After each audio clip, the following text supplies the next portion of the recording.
So we had two major announcements on day one. The first one, no one saw coming at all, and that was Tom Cruise crashing the con and debuting the new trailer, Top Gun Maverick. For him to come to Comic-Con, do Conan O'Brien, release a trailer, it was amazing. You excited about the film? I am. I'm excited to watch it in IMAX. Plus, who doesn't want to see Top Gun in 2019 with all of the visual effects we have today? The sound design is going to be better. The technology over the past, 33 years since Top Gun came out, like it's night and day where we're at now with film technology.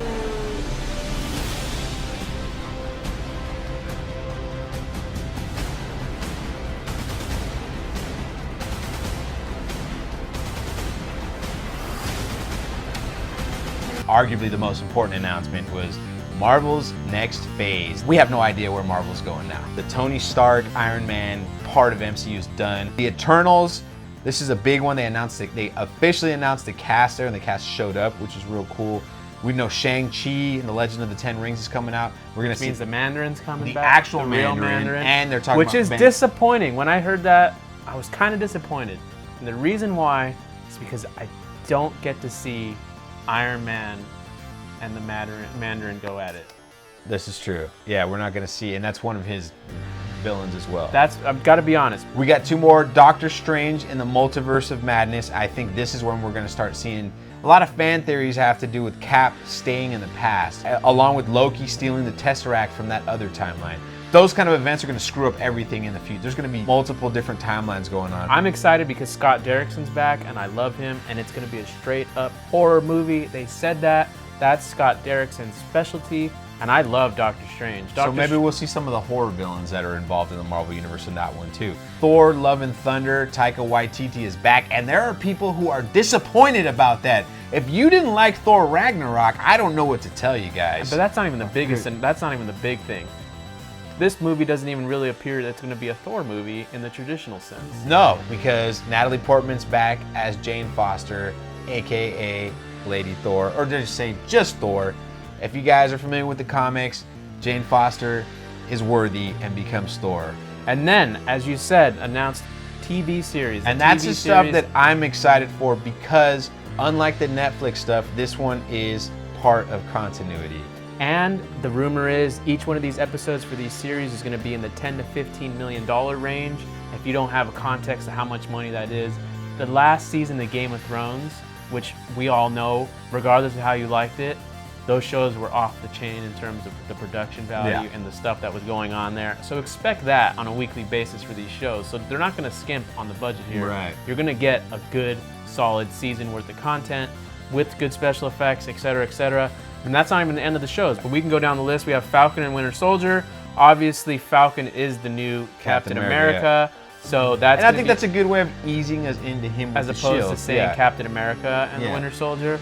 I think WandaVision definitely takes place in the past as well. It's called WandaVision because it's Wanda and Vision together. Or she's recreating Vision. I mean, we don't know. We really don't know some of these. I can tell you what we Loki's have no about. idea what any of it. No, Loki. They did say Loki will be about what happens after he takes the Tesseract after he takes in Endgame.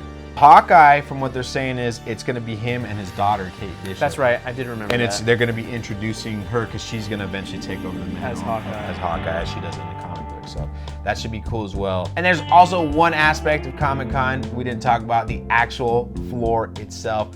All kinds of awesome toys and displays.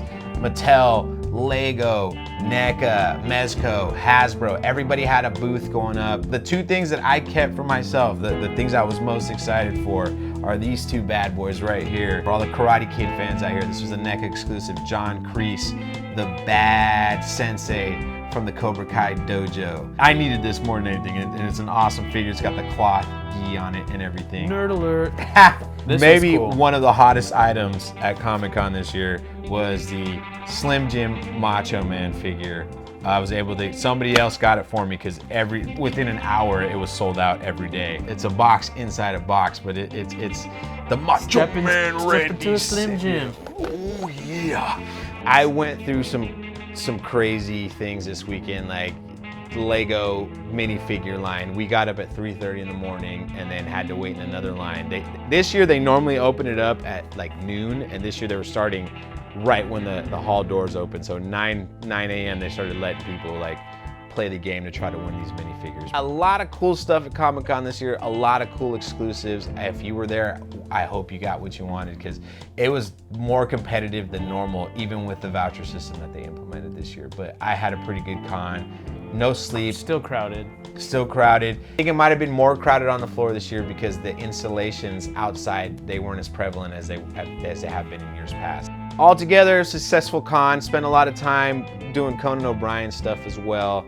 Team Cocoa House, for those of you that aren't familiar, he does an off-site comedy show throughout the day. Starts at noon. Last show starts at midnight. So you have like 14 hours of comedy throughout the day, not too a few blocks away from the convention center. Pretty cool stuff, and we got these cool Funko Pops from there as well, the Conan themed Funko Pops. Overall, had a pretty good time this year, and looking forward to next year's con, and hopefully LA Comic Con next, which is in October, which is when you'll probably see another video like this. So yeah, I'll see you next time, guys.